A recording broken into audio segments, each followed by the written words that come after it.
નમસ્તે, જય માતાજી, જય શ્રી કૃષ્ણ। મારી વહુએ 3 સુંદર દીકરાઓને જન્મ આપી ચૂકી હતી, પણ આજ સુધી મેં તેનો ચહેરો જોયો નહોતો। દીકરો કહેતો હતો કે મારી પત્ની ઘણો પડદો કરે છે। મેં વહુનો ચહેરો જોવાની ઘણી કોશિશ કરી, પણ તે સખત ગરમીમાં પણ ચાદર ઓઢીને રાખતી અને જ્યારે સૂતી તો અંદરથી કુંડી લગાવી લેતી। એક રાતે ઘરમાં ડાકુઓ આવી ગયા। અફરાતફરીમાં વહુનો પડદો ઉતરી ગયો। આ જોઈને મારી જાન નીકળી ગઈ, કારણ કે તે તો મારી આવેલીમાં વહુ સાથે રહેતા મને 8 વર્ષ થઈ ગયા હતા। 8 વર્ષ એ ઘણો લાંબો સમય હોય છે। મેં તે 8 વર્ષમાં મારા દીકરા ઇલિયાસને બાપ બનતો જોયો। હું 3 સુંદર પોત્રોની દાદી બની ગઈ। મારી હવેલી તેમની માસૂમ હાસ્યથી ગૂંજતી રહેતી। લોકો અમને મુબારકબાદ આપતા, મારી કિસ્મત પર રશ્ક કરતા કે નસીમા બેગમ, તમારું ઘર પૂરું થઈ ગયું છે, ખુશીથી ભરાઈ ગયું છે। પણ તેમને શું ખબર હતી કે મારા જ ઘરમાં, મારા જ આંગણામાં એક એવી દિવાલ ઊભી થઈ હતી જેને હું 8 વર્ષોમાં છલાંગ લગાવી શકી નહોતી। આ દિવાલ મારી વહુ આયશાનો પડદો હતો। મેં આજ સુધી મારી વહુનો ચહેરો જ નહોતો જોયો। આ એક એવું સત્ય હતું જેને હું કોઈની સામે કહું તો લોકો મારા પર હસતા, પણ આ મારા જીવનનો સૌથી મોટો રોગ બની ગયો હતો। આ કોઈ સામાન્ય પડદો નહોતો જે ઘરની મોટી વડીલો સાથે કરવામાં આવે છે। અમારા ઘરમાં ઇલિયાસ સિવાય કોઈ ગેરમર્દ નહોતો। નોકરોનું આવવું જવું માત્ર બહારના બરામદા સુધી જ હતું, તો પછી આ પડદો કોનાથી હતો? મારી પાસેથી, મારી સાસુ પાસેથી। આ સવાલ 8 વર્ષોથી મારી સીનામાં કાંટા જેવો ચૂભતો હતો, અને હવે આ ઘા બની ગયો હતો। આ માત્ર પડદો નહીં, આ મારી બેઇજ્જતી હતી, મારા રુતબાની બેઇજ્જતી। હું જે ઘરની માલકીન હતી, પોતાના જ ઘરમાં એક અજાણ્યા સાથે રહેતી હતી। ઇલિયાસે શરૂઆતમાં કહ્યું હતું, મમ્મી, તે ઘણી શરમાળ પ્રકારની છે, તે ઘણું પરહેજ કરે છે, તેની આદત છે, તમે પરેશાન ન થાઓ। પણ 8 વર્ષ કોઈ આદત નથી હોતી। આ મારી સામે બગાવત હતી, એક ખામોશ બગાવત। આયશાનું વજૂદ મારા માટે એક પહેલી હતી। ચાલો ઠંડીમાં તો મોટી ચાદર સમેટી લેતી, સમજમાં આવે તેવી વાત છે, પણ તે તો સખત જૂનની ગરમીમાં પણ ઓઢીને રહેતી હતી। જ્યારે હું મલમલનો હળવો દુપટ્ટો ઓઢીને પરસેવાથી ભીંજાઈ જતી, પણ તે મોટી ભારે ચાદર અને દસ્તાના પહેરીને ફરતી રહેતી। તેની આવાજમાં સન્નાટો હતો, પણ તે આવાજ પણ એવી જાણે કોઈ કૂવામાંથી આવતી હોય।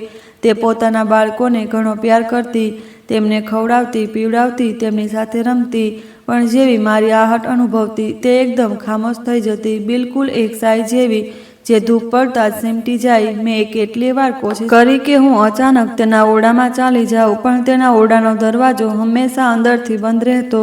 રાતે સૂતી વખતે તે અંદરથી કુંડી લગાવી લેતી। આ કેવો પડદો હતો જે પોતાની સાસુથી જ હતો?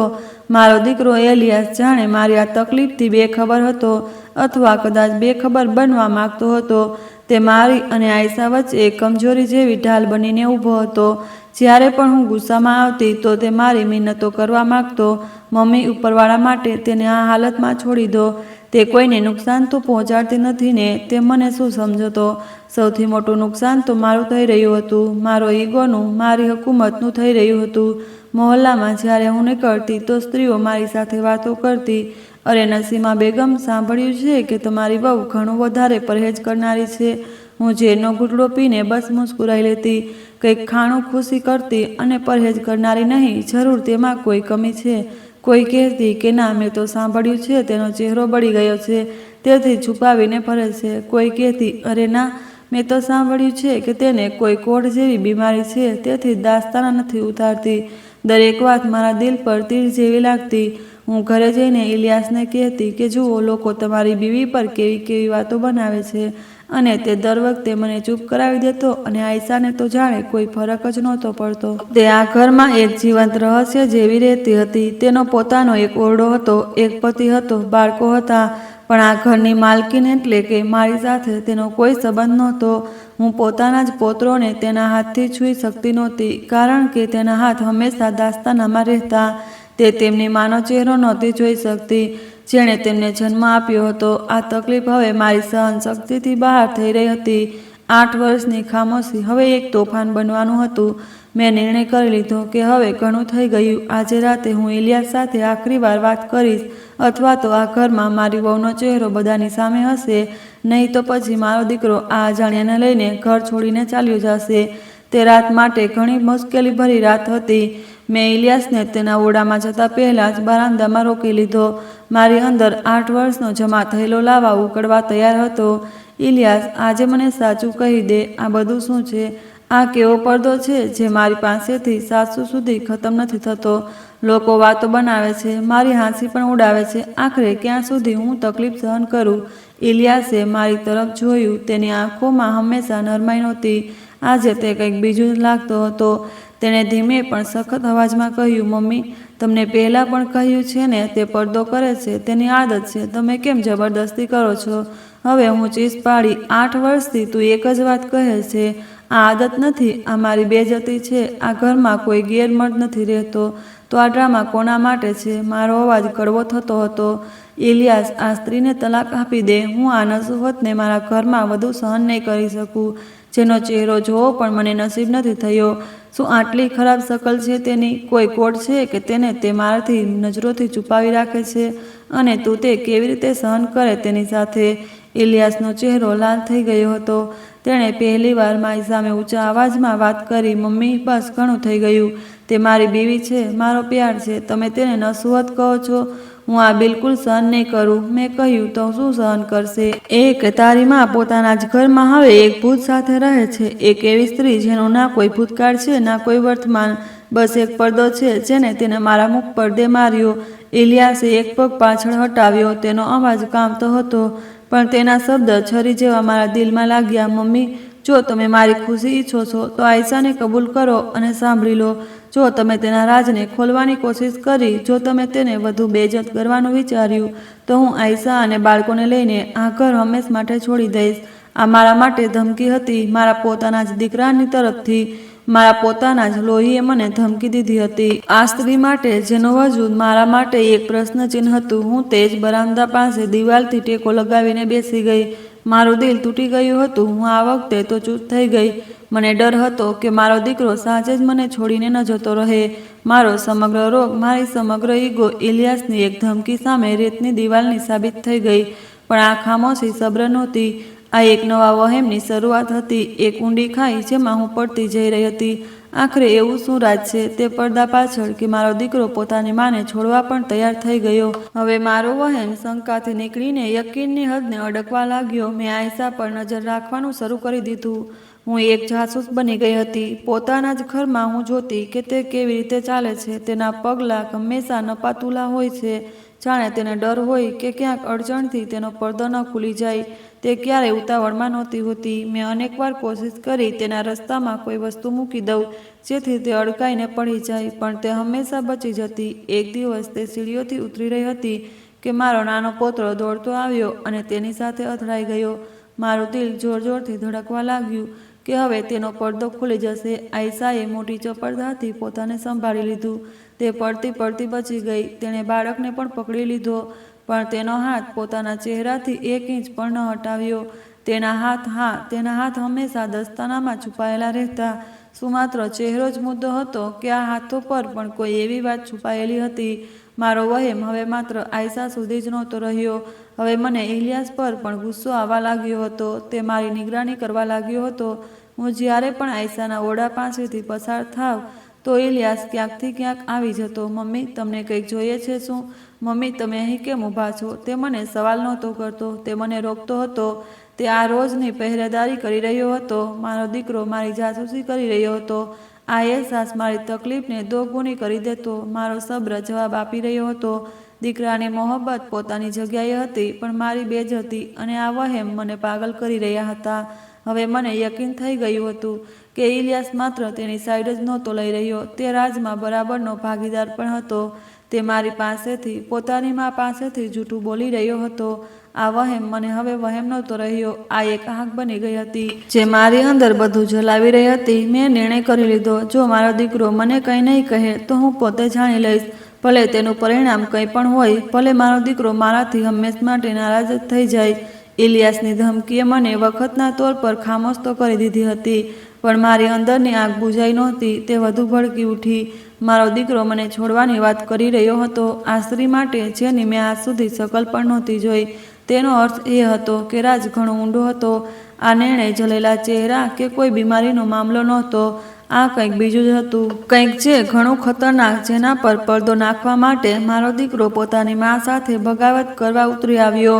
મેં પોતાને સંભાળી. મેં ઇલિયાસની સામે હથિયાર નાખી દીધા. મેં તેને કહ્યું, ઠીક છે બેટા, જો તું આજ જમા ખુશ છે તો હું આજ પછી આયશાને કંઈ નહીં કહીશ. તું બસ આ ઘર છોડવાની વાત ન કર. મારા શબ્દો સાંભળીને ઇલિયાસના ચહેરા પર તસલ્લીની લહેર દોડી ગઈ. તેણે મારું માથું ચૂમી લીધું અને કહ્યું, મમ્મી, તમે જુઓ, એક દિવસ તમને આયશા પર ભોકડ થશે, પણ તે નાદાન આ નહોતો જાણતો કે તેની માએ હાર નહોતી માની, બસ 2 પગલાં પાછળ હટી હતી.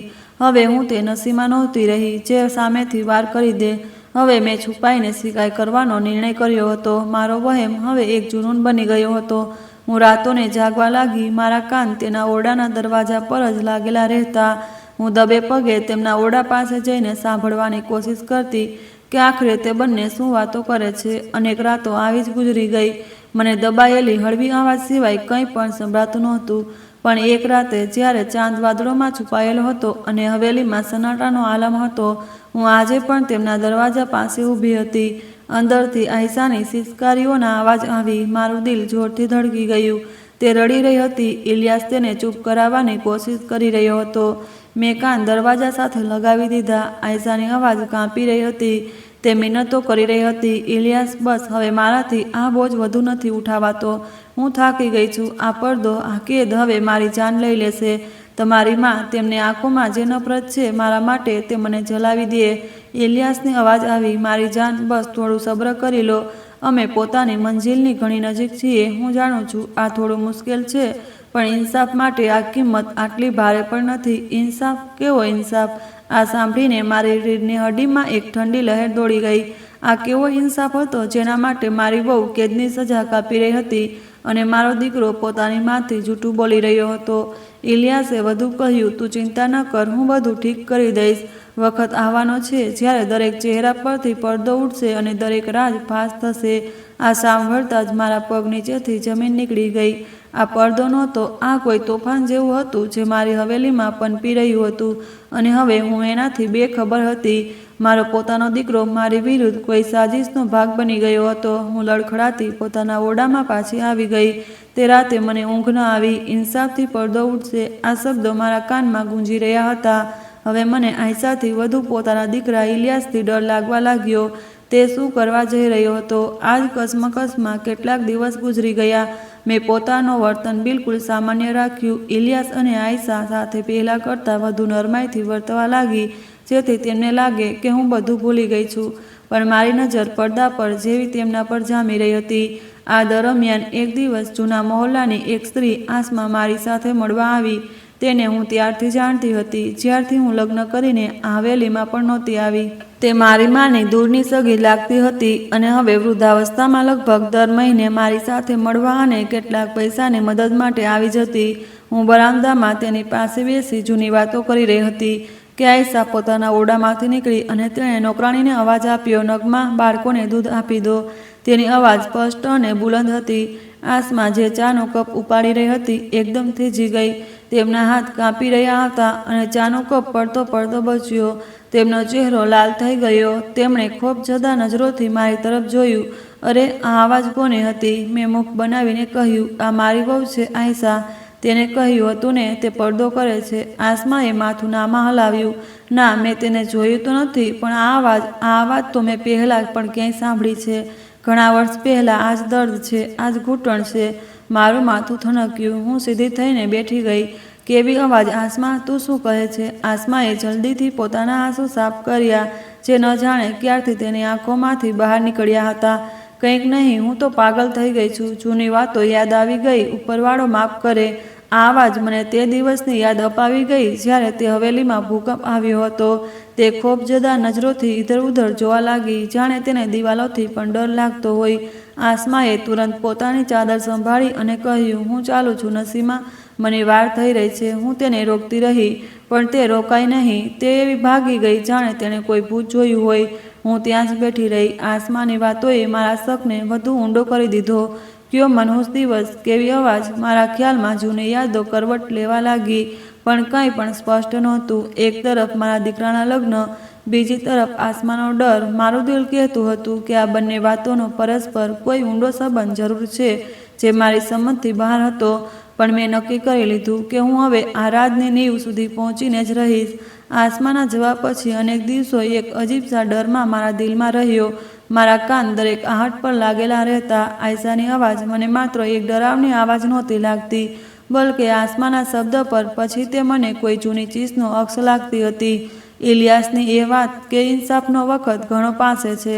મારા દિમાગમાં હથોડા જેવા લાગી રહ્યા હતા. મારો શક હવે માત્ર આયશા પર નહોતો. મને લાગતું હતું કે મારો દીકરો ઇલિયાસ પણ મારાથી કંઈક છુપાવી રહ્યો હતો. આ બંને મળીને મારી વિરુદ્ધ કંઈક કરી રહ્યા હતા, પણ ક્યાં તેનો જવાબ મારી પાસે નહોતો. મેં પોતાને વ્યસ્ત રાખવાની કોશિશ કરી, ઘરના કામકાજમાં દિલ લગાવ્યું, પણ મારું ધ્યાન વારંવાર ખેંચાઈ જતું. હું જે આ ઘરની માલકીન હતી હવે પોતાને એક કેદી અનુભવ કરવા લાગી, જેની ચારે તરફ શક અને વહેમની દિવાલો ઊભી થઈ ગઈ હતી. અને આ દિવાલોની પાર મારી વહુનો તે પડદો હતો જે મારી બેબસી પર હસી રહ્યો હતો.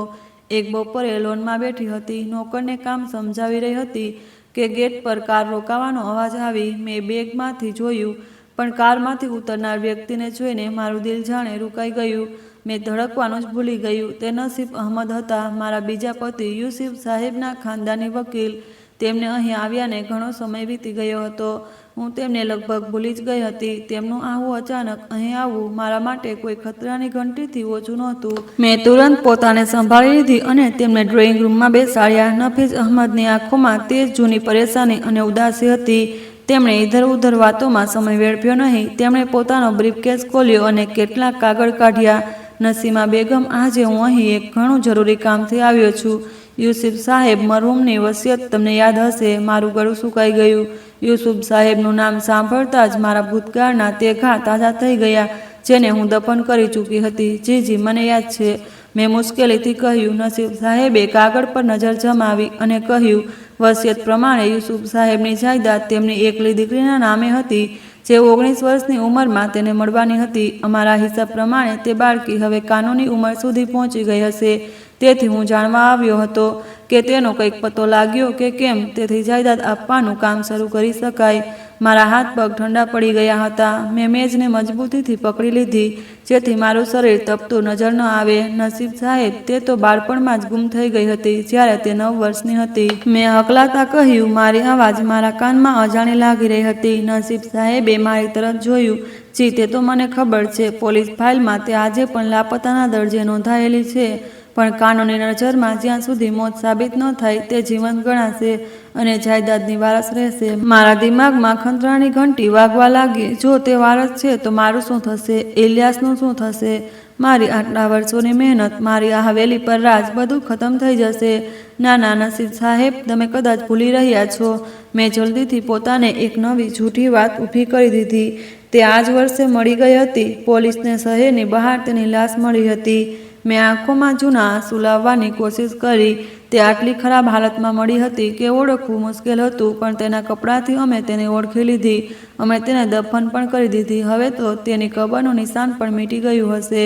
હું આ આઘાતને ભૂલવા માંગતી હતી, તેથી ક્યારેય તેનો ઉલ્લેખ ન કર્યો. નસીબ સાહેબ ખામોશીથી મને જોતા રહ્યા. તેમના ચહેરા પર કોઈ અસર નહોતી. પછી તેમણે કહ્યું, નસીમા બેગમ, તમે શું કહો છો? પોલીસ રેકોર્ડમાં તો આવું કંઈ પણ નથી. લાશ જો મળી હતી તો તેનું ડેથ સર્ટિફિકેટ પણ બન્યું હશે, કેસ પણ બંધ થયો હશે. તેમની વાતોથી મારું દિલ હલકમાં આવી ગયું. મેં ગુસ્સો દર્શાવ્યો. જૂની વાતો છે નસીબ સાહેબ. ફાઇલ દબાઈ ગઈ હશે. હું તમને કહું છું ને, હું તેની માં હતી કે તમને મારા પર વિશ્વાસ નથી?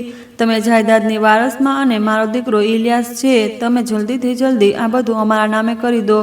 નસીબ સાહેબે પોતાના કાગળ સમેટી લીધા. પછી તે ઊભા થઈ ગયા.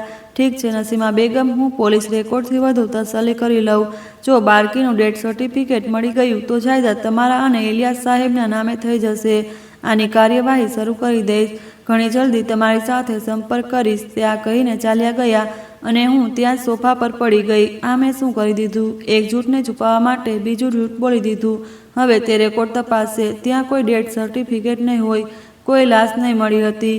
હું તો પોતે તેને ભિખારણને આપીને આવી ગઈ હતી. મારું માથું ચક્કર ખાવા લાગ્યું. મને લાગ્યું દિવાલ માથા પર પડી રહી છે. આ વખતે મને સીડીઓથી આયશાની અવાજ આવી. તે ઇલિયાસને કહી રહી હતી, ઇલિયાસ, વખત પાસે આવી રહ્યો છે. મેં કહ્યું હતું ને કે ઇન્સાફ થઈને જ રહેશે. આ વાત તે વખતે મારા મોતનો પેગામ હતો. શું વકીલનો આવું કોઈ સંયોગ નહોતો? શું આ બધું મારી વહુ અને મારો દીકરો મળીને કરી રહ્યા હતા? મારો ડર હવે યકીનમાં બદલાઈ ગયો હતો કે આ પડદો માત્ર પડદો નહોતો, આ મારું કફન તૈયાર કરી રહ્યો હતો. વકીલના જવાબ પછી મારી દુનિયા ઉલટપુલટ થઈ ગઈ. હું જીવંત લાશ બનીને રહી ગઈ હતી. મારો પોતાનો દીકરો મારું લોહી મારી વિરુદ્ધ સાજિશ કરી રહ્યો હતો. મારી વહુ, તે સ્ત્રી જેની અવાજ આસમાને કોઈ જૂની ચીજ જેવી લાગી હતી, તે ઇન્સાફની વાત કરી રહી હતી. કેવો ઇન્સાફ? તે કયો ઇન્સાફ હતો જેના માટે વકીલને 20 વર્ષ જૂની ફાઇલ ખોલવી પડી? મારા ખ્યાલમાં તે મંજર ફરી આવ્યો હતો જ્યારે મેં તે 9 વર્ષની બાળકીને ભિખારણના હવાલે કરી દીધી હતી. તે પાછી આવી ગઈ હતી. ના ના, આ તો શક્ય નહોતું. તે તો મરી ગઈ હશે. હું પોતાને તસલ્લી આપતી રહી, પણ મારું દિલ કોઈ અનહોનીના ડરથી જલી રહ્યું હતું. આ રાતે હવેલીમાં એક મોતનો સન્નાટો છવાઈ ગયો હતો. ઇલિયાસ અને આયશા પોતાના ઓરડામાં બંધ હતા. કદાચ મારા ડરનો જશ્ન મનાવી રહ્યા હતા. હું પોતાના ઓરડામાં ટેહલી રહી હતી. મારું દિલ આટલું જોરથી ધડકી રહ્યું હતું કે મને પોતાની ધડકોનોથી ડર લાગી રહ્યો હતો. ન જાણે કયો પહેર હતો. જ્યારે બહાર ગેટ પર કોઈ વસ્તુના જોરથી પડવાની અવાજ આવી, મારું દિલ ઉછળીને હલકમાં આવી ગયું. મેં વિચાર્યું કદાચ વકીલ પાછો આવી ગયો અથવા પોલીસ આવી ગઈ. પણ પછી એક સાથે અનેક પગલાંની ધડક અને કાચ તૂટવાની અવાજ આવી. તે પહેલાં કે હું કંઈ સમજી શકું, મારા ઓરડાનો દરવાજો એક ધડાકાથી ખુલ્યો અને 5 નકાબખોર માણસો અંદર દાખલ થઈ ગયા. તેમની આંખોમાં ભયાનક ચમક હતી. તેમના હાથમાં પિસ્તોલ હતી. હું ડરથી ચીસો પાડવા માંગતી હતી, પણ મારી અવાજ જાણે મારા ગળામાં જ જામી ગઈ હોય. તેમાંથી એક મારી તરફ આગળ વધ્યો અને મારો બાજુ પકડીને મને ઘસડતો વરાંદામાં લઈ આવ્યો. બીજા નોકરોએ મારતા પીટતા ખૂણામાં ભેગા કરી રહ્યા હતા. મારું સમગ્ર વજૂદ કાંપી રહ્યું હતું.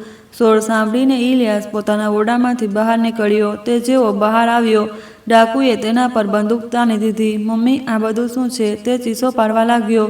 મમ્મી, આ બધું શું છે? પણ તે પહેલાં કે તે કંઈક કરે, તે ડાકુએ તેને પકડી લીધો. આયશા પણ તેની પાછળ જ નીકળી. તે હંમેશાની જેમ ભારે ચાદરમાં હતી. તે એક ખૂણામાં સહેમીને ઊભી રહી ગઈ હતી. ડાકુનો સરદાર, જે કદાચ સૌથી વધુ ડરાવનો હતો, મારી તરફ પડ્યો. તેની નજરો મારી આંગળીઓની અંગૂઠી અને ગળાના હાર પર હતી.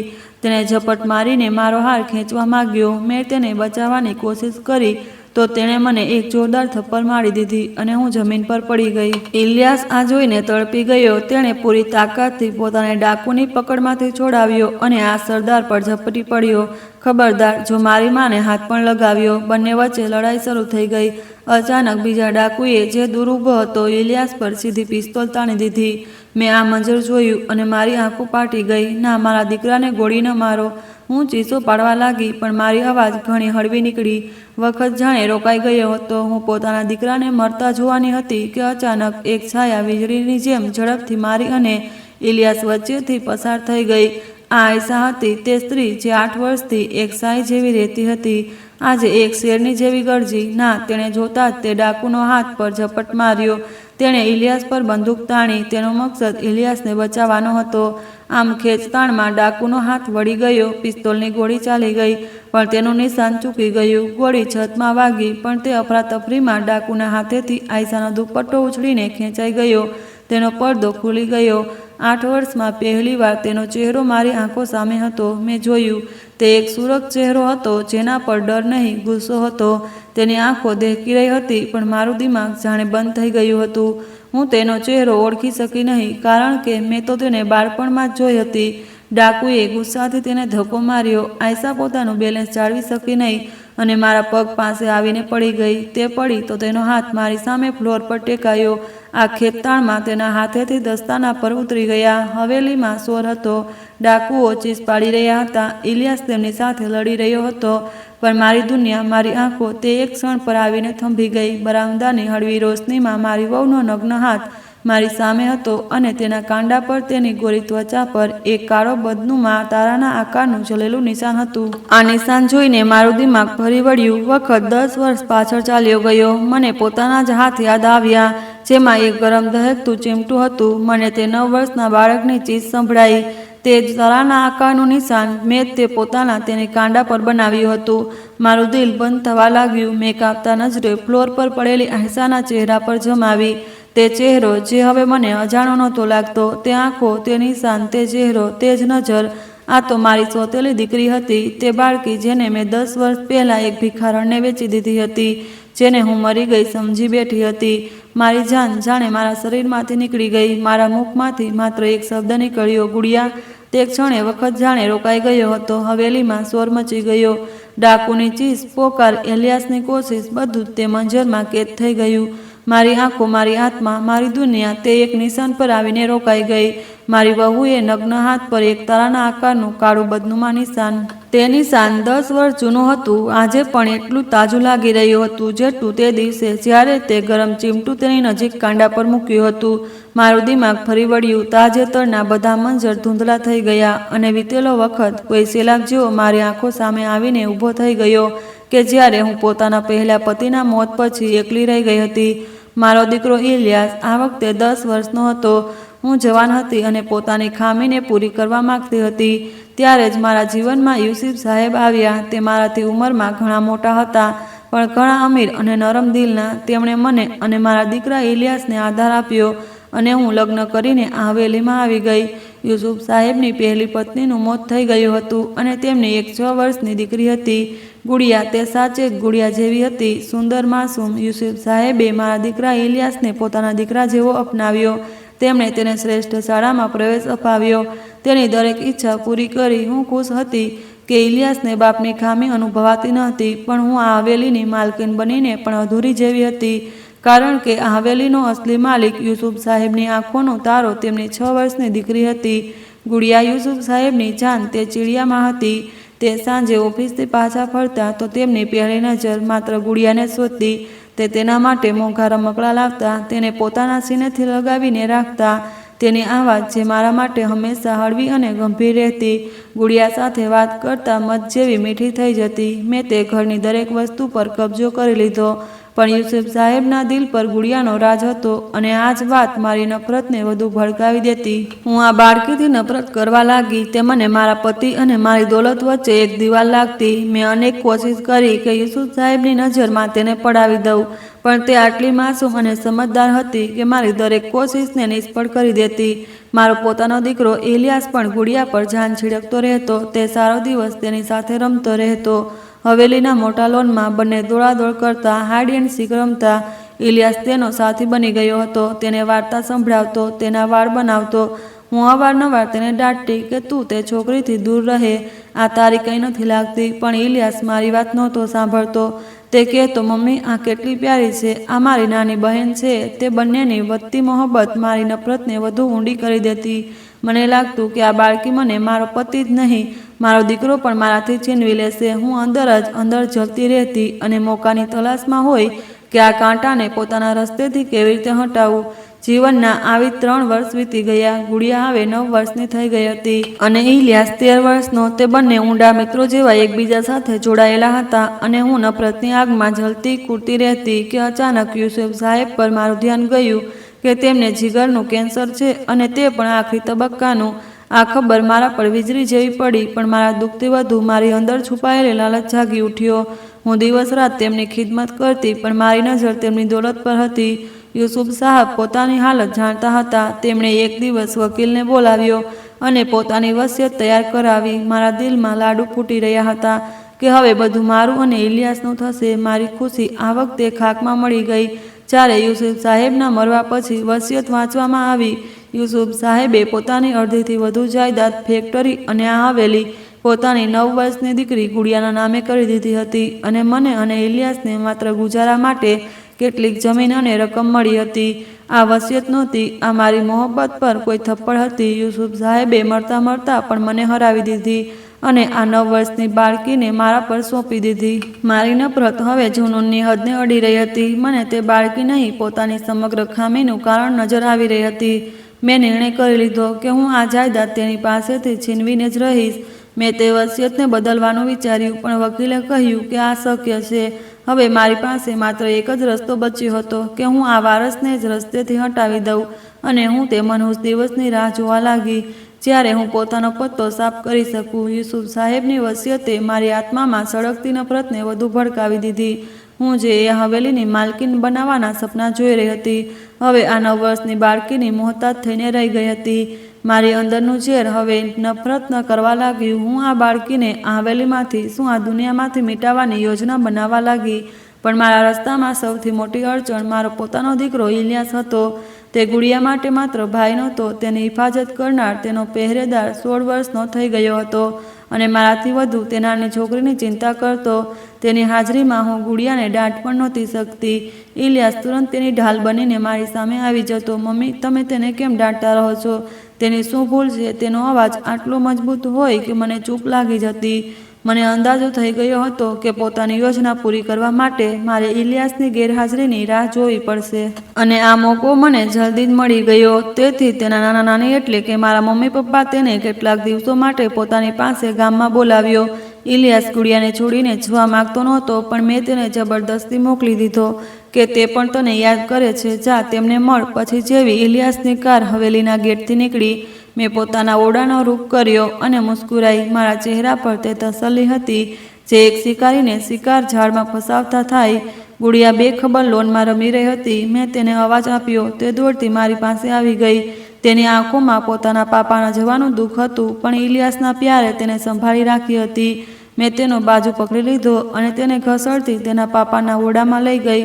તું મનહૂસ છે, હું ચીસ પાડી ગઈ. જ્યારથી આ ઘરમાં આવી માત્ર મુસીબત લાવી છે. પહેલાં મારા પતિને ખાઈ ગઈ અને હવે મારી દોલત પર સાપ બનીને બેઠી છે. અને તે માસૂમ બાળકી સહેમીને કહેતી, ના મમ્મી, તમે શું કહો છો? ઇલિયાસ ભૈયા ક્યાં છે? મમ્મીનો શબ્દ સાંભળી મારો પારો વધુ ચડી ગયો. તારી માં નથી હું. મેં તેને થપ્પડ મારી દીધી અને તે રડતી જમીન પર પડી ગઈ. આ મારા જુલમની શરૂઆત હતી. આગલા 3 દિવસ હું તે બાળકી પર ઘણા જુલમ કર્યા જેનું તે વિચારી પણ નહોતી શકતી. મેં નોકરને સખ્તીથી મનાઈ કરી દીધું કે કોઈ તેના ઓરડા પાસે પણ ન ફરકે. મેં તેને ભૂખ્યા પાસા રાખ્યા. તેના પછી આવી જ રાખવાનું શરૂ કર્યું. તે રડતી રહેતી, ઇલિયાસ ભૈયાને પોકારતી, પણ તેની અવાજ સાંભળનાર કોઈ પણ નહોતું. હું તેની સિસકારીઓ સાંભળતી. મારા કલેજામાં ઠંડક પડી જતી. હું તેને બતાવવા માંગતી હતી કે આ હવેલીની અસલી માલકીન કોણ છે. 3જા દિવસે તે ભૂખથી નિઢાળ થઈને મારા ઓરડામાં પડી ગઈ. મને માફ કરી દો, મને ખાવાનું આપી દો, હું મરી જઈશ. મેં તેના વાળ પકડી લીધા અને ઘસડતી કિચનમાં લઈ ગઈ. આ વખતે બપોર હતી અને નોકર પોતાના ક્વાર્ટરમાં હતા. કિચનમાં ચૂલા પર દૂધ ઉકળી રહ્યું હતું અને પાસે જ એક લોખંડનું ચીમટું પડેલું હતું જે આગથી દહેકી રહ્યું હતું. તે માફી માગી રહી હતી અને ગુસ્સામાં કાંપી રહી હતી કે કાલે ઇલિયાસ પાછો આવવાનો હતો અને આ મુસીબત હજુ સુધી મારા માથે સવાર હતી. અચાનક મારી નજર તે ગરમ ચીમટા પર પડી ગઈ. મારી અંદરની દરિંદગી જાગી ઉઠી. મેં દહકતું ચીમટું ઉપાડ્યું અને તે ડરથી પાછળ હટી ગઈ, પણ મેં પકડી લીધી. હું તને એવું નિશાન આપીશ કે તું સમગ્ર ઉંમર પોતાની ઓકાત નહીં ભૂલી શકે. મેં તે ગરમ ચીમટું તેની નાજુક ગોરી કાંડા પર મૂકી દીધું. એક ચીસ બુલંદ થઈ. જલેલા માંસની દુર્ગંધ કિચનમાં ફેલાઈ ગઈ. તે તડપીને બેહોશ થઈ ગઈ હતી. મેં તેને ત્યાં જ ફ્લોર પર છોડી દીધી અને પોતાના ઓરડામાં આવીને જલ્દીથી બેસી ગઈ. મને તેના દુઃખ કે તેના ચીસની કોઈ ફરક નહોતો પડતો. મેં પોતાનો નિર્ણય કરી લીધો. આગલા દિવસે સવારે જ હવેલીના ગેટ પર એક ભિખારણ આવી હતી. તે દર 2 દિવસે આવી જતી. મેં તેના ઘાને છુપાઈને તેને હોશમાં લાવી અને ઘસડતી હું તેને ગેટ સુધી લઈ આવી. તે મને જોઈને હેરાન રહી ગઈ. મેં પોતાના હાથેથી સોનાની ચૂડીઓ ઉતારી અને કેટલાક પૈસા તેના હાથમાં મૂકતા કહ્યું, આ છોકરી લઈ જા. તેને આ શહેરથી એટલું દૂર લઈ જા કે તેનો પડછાયો પણ મારા સુધી ન પહોંચે. તેને વેચી દે અને એને ભીખ માગવા પર લગાવી દે. તું જે ઈચ્છે તે કર, પણ જો આ મને ફરીથી નજરે પડી તો હું તને જીવતી નહીં છોડું. જીવતી જલાવી દઈશ. ભિખારણની આંખોમાં લાલચ અને ડર સાથે એક ચમક આવી ગઈ. તેણે બાળકીને બાજુથી પકડી લીધી અને ઝડપથી ત્યાંથી ચાલી ગઈ. મેં તસલ્લીનો શ્વાસ લીધો અને પાછી આવીને પોલીસને ફોન કરી દીધો. મેં કહ્યું કે મારી દીકરી કિડનેપ થઈ ગઈ. બપોર સુધી ઇલિયાસ પણ પાછો આવી ગયો. તે ઘરમાં દાખલ થતાં જ ગુડિયા ગુડિયા પોકારી રહ્યો હતો. મેં તેના માથા પર હાથ મૂકી દીધો અને જૂઠા આંસુ વહાવતા કહ્યું, બેટા, તે ક્યાંક ચાલી ગઈ. મેં તેણે ઘણું રોકી, પણ તે કહેતી હતી કે હું પાપા પાસે જઈ રહી છું. તે પોતે જ ઘરેથી નીકળી ગઈ. ઇલિયાસ પણ જાણે આકાશ તૂટી પડ્યું હોય. તે પાગલોની જેમ ચીસ પાડવા લાગ્યો, ના મમ્મી, તમે જૂઠું બોલો છો. તે મને છોડીને બિલકુલ નહીં જઈ શકે. તે હવેલીનો ખૂણે ખૂણો છાની મારી રહ્યો હતો. તે રડી રહ્યો હતો, ક્યાં છો ગુડિયા તમે? તે બહાર ગલીઓમાં દોડી રહ્યો અને આવનારને પૂછવા લાગ્યો, પણ તે મળી નહીં. પોલીસ પણ આવી ગઈ. કાર્યવાહી પણ શરૂ થઈ. પણ હું જાણતી હતી કે તે ક્યારેય મળશે નહીં. ઇલિયાસ આ રાતે હાહાકાર તૂટેલો પાછો આવ્યો. તે રડી નહોતો રહ્યો, તેની આંખો વેરાન હતી. તે મારી સામે તેની 13 વર્ષની આંખોમાં જે ઊંડાઈ હતી જે હું આજ સુધી નહોતી સમજી શકી. તેણે મારી પાસેથી માત્ર આટલું પૂછ્યું, મમ્મી તમે તેને જવા દીધી? તેના અવાજ આટલી ઠંડી હતી કે મારી આત્મા કાંપી ગઈ. મેં કંઈક કહેવાની કોશિશ કરી પણ તે પલટીને પોતાના ઓરડામાં ચાલ્યો ગયો. તે દિવસ પછી ઇલિયાસે મારી પાસેથી ગુડિયાનો ઉલ્લેખ ક્યારેય ન કર્યો. તે એકદમ ખામોશ થઈ ગયો. તેની હસી, તેની શરતો, બધું જાણે તે બાળક સાથે જ ચાલ્યું ગયું. તે મારી સાથે રહેતો હતો પણ તેનું વજૂદ ખોખલું થઈ ગયું. મારો ખ્યાલ વીતેલા વખતના જૂના અંધારામાંથી પાછો વર્તમાનમાં આ તરફ આવીને પલટાઈ ગયો. હવેલીમાં અફરાતફરી મચી હતી. ડાકુએ ઇલિયાસને કાબૂ કરી લીધો હતો અને ડાકુ ઘણી ઝડપથી અલમારી અને તિજોરી જોઈ રહ્યા હતા. પણ મારી આંખો, મારી આત્મા, મારી દુનિયા તેના એક નિશાન પર જઈને થંભી ગઈ. મારી વહુના નગ્ન હાથ પર તે જ આકારનું કાળું બદનુમાં તે નિશાન જે મારો પોતાનો ગુનાહ હતો, જે આજે પડદો ઉતારતા તે મારી સામે આવી ગયો હતો. હું તે જ ફ્લોર પર બે હરકત પડી ગઈ. મારી નજરો આયશાના ચહેરા પર હતી જેને હું હવે ઓળખી ચૂકી હતી.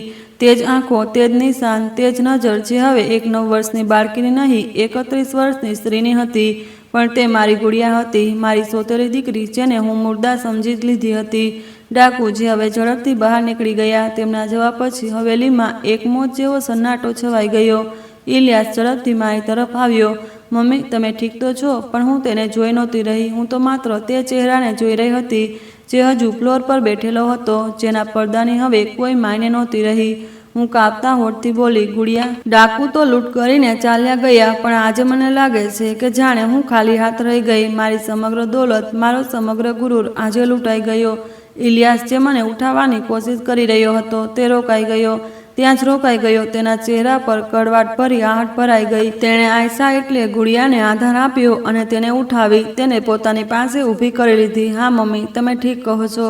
તમે લૂંટાઈ ગયા છો. તમારી સમગ્ર ચાલ, તમારો સમગ્ર ગુરૂર આજે માટીમાં મળી ગયો. હું કાપતી નજરોથી તેને જોવા લાગી. તું જાણે છે ઇલિયાસ? તેને હળવી અવાજમાં મજબૂત દિલમાં કહ્યું. હા મમ્મી હું બધું જ જાણતો હતો. હું તે દિવસે પણ જાણતો હતો જ્યારે તમે ગુડિયાને ઘરેથી કાઢી મૂકી હતી.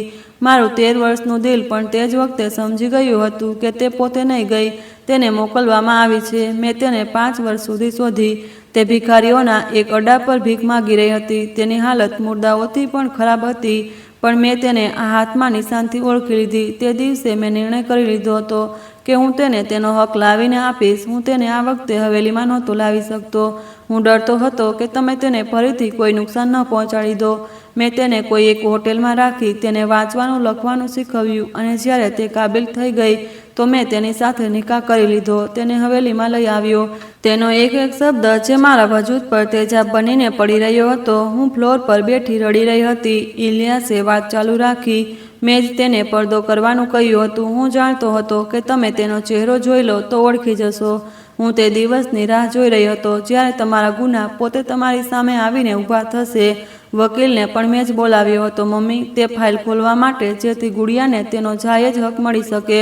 અને હા, હું તમને તેનો ચહેરો તેથી નહોતો બતાવતો કે તમારો જમીર મરી ચૂક્યો છે, પણ હું તમારાથી નફરત નહોતો કરવા માંગતો. પણ આજે તમે સાંભળી લો મમ્મી, હવે તમે તેનું કંઈ નહીં બગાડી શકો. કારણ કે જો તમે ગુડિયાને કોઈ નુકસાન પહોંચાડવાની કોશિશ કરી તો તમે પોતાના આ દીકરાને હંમેશ માટે ખોઈ દેશો. આ આખરી ચોટ હતી જે હું સહન ન કરી શકી. હું ગુડિયાના પગમાં પડી ગઈ. તેના પગ પકડીને બાળકોની જેમ રડવા લાગી. મને માફ કરી દો, મારા ગુનાહ થઈ ગયો. દોલતે મારી આંખો પર તે પડદો નાખી દીધો હતો. મને માફ કરી દો, મને માફ કરી દો. મારી બાળકી ગુડિયા જેણે આટલા વર્ષ માત્ર નફરત અને ઇંતકામના આધારે વિતાવ્યા, આજે પોતાની સૌથી મોટી દુશ્મનને પોતાના પગમાં પડેલી જોઈને પીગળી ગઈ. તેણે મને આધાર આપ્યો અને ઉઠાવી પોતાના ગળે લગાવી લીધી. મેં તમને માફ કરી દીધા. મેં તમને તે દિવસે જ માફ કરી દીધા હતા જે દિવસે ઇલિયાસે મને શોધીને છાંયો આપ્યો. તમને માફીની કોઈ જરૂર નથી. હું તેના આ મોટા દિલ પર દંગ રહી ગઈ. આગલી સવારે હવેલીના વાતાવરણમાં બિલકુલ અલગ જ વાત હતી. ઇલિયાસ આજે વકીલ નસીબ અહમદને સાથે લઈને આવ્યો. હું ખામોશીથી ખૂણામાં ઊભી હતી. મેં કાપતા તે સમગ્ર કાગળ પર સાઇન કરી દીધા. યુસુફ સાહેબની સમગ્ર જાયદાદ તેની અસલી વારસ ગુડિયા એટલે કે આયશાના નામે કરી દીધી. ઇલિયાસ મારી પાસે આવ્યો. તેના દિલમાં મારા માટે નફરત નહોતી, પણ અફસોસ અને દુઃખ હતું. તે જાણતો હતો કે જે થઈ ગયું તેને બદલી ન શકાય, પણ તે પોતાનામાંથી સંબંધ પણ ન તોડી શકે. તેણે મારા માથા પર હાથ મૂક્યો. મેં રડતા મારા દીકરાને જોયો. ગુડિયાએ આગળ વધીને મારો હાથ પકડી લીધો. હવેલી પર આજે પણ મારો જ છાંયો હતો, પણ હવે હું રાજ નહોતી કરી રહી, બલકે પોતાના ગુનાહોનો સુધારો કરી રહી હતી. નકાબ ઉતરી ગયો હતો અને ઇન્સાફનો બોલાબાલો થયો હતો. ધીરે ધીરે હવેલીની દિવાલોમાં વસેલી ખામોશી પણ બદલવા લાગી. આયશાએ જે પગલાં લીધા હતા તેમણે ઘરના દરેક ખૂણામાં નરમી ભેળવી દીધી. ઇલિયાસે દરરોજ સાંજે બગીચામાં બેસીને ચા પી અને હું ત્યાં જ તેમની સાથે બેઠી. શબ્દો ઓછા, પણ દિલોમાં એક ઘર બનતું ગયું. હું દરરોજ નાના નાના કામ કરીને પોતાની સજા માનતી રહી, પણ તે કામોમાં હવે કાંટા નહોતા. થોડી રાહત હતી, કારણ કે કામ સાથે લોકોની આંખોમાં હવે બેઇજ્જતી નહોતી, માત્ર ઇંતજાર અને ક્યારેક ક્યારેક હળવી મુસ્કાન આવી જતી. ગામના બાળકો ફરીથી હવેલીના આંગણામાં રમતા. આ વખતે આયશા તેમની સાથે રમકડાં વેચતી, ઇલિયાસ વાર્તા સંભળાવતો અને હું બારીખાનામાંથી તેમને જોતી રહેતી. રાતના સન્નાટાઓમાં હવે બિલકુલ અલગ પ્રકારની અવાજો આવતી, હળવી હાંસી અને ક્યારેક ક્યારેક હવેલીના જૂના વૃક્ષોની સરસરાહટ, જે જાણે કહેતી હોય કે બધું ઠીક થઈ જશે. એક સાંજે આયશાએ મારો હાથ થામીને કહ્યું, તમે અમને દુઃખ આપ્યું, પણ હવે અમે સાથે છીએ. મેં તેની આંખોમાં જોયું તો પાકું સુકૂન મળ્યું. તે માફી નહોતી, તે ભૂલી ગઈ હતી, પણ તેણે આગળ વધવાનો રસ્તો પસંદ કર્યો હતો. ઇલિયાસ પણ પોતાની જૂની હાંસી પાછી મેળવવા લાગ્યો. તેની આંખોમાં હવે માત્ર ગમ નહોતો, બલકે આરામ અને આશા પણ હતી. અમે યુસુફ સાહેબની યાદમાં એક નાનો દિવસ રાખ્યો. ઘરના બધા લોકો મળીને ખાવાનું વેચતા, વૃક્ષ નીચે બેસીને વાતો કરતા અને તેમને યાદ કરીને માસૂમ દુઆઓ કરતા. તે દિવસે હવેલીમાં જે હળવી ખુશ્બુ ફેલાઈ તે કોઈ જૂના ઘાને ભરવા જેવી હતી.